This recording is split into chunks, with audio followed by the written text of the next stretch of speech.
ప్రవీణ్ కుమార్ దంపతులు ప్రార్థన చేస్తే చనిపోయిన వారు లేస్తారా? ఈ సహోదరి మొన్నటి దినం చనిపోయిందండి ఇక్కడ. ఓ మాంత్రికుడు మనిషి ఆత్మను తీసుకెళ్లగలడా? చూడండి, ఇప్పుడు ఈ సహోదరులో ఉండి మాంత్రిక శక్తులు బయటపడుతున్నాయి.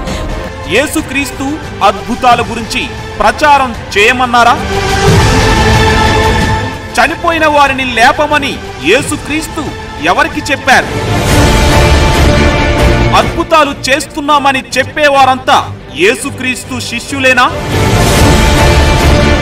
చనిపోయిన వ్యక్తిని లేపామని ప్రవీణ్ కుమార్ దంపతులు చేస్తున్న ప్రచారంపై ప్రత్యేక కథనం పార్ట్ 3.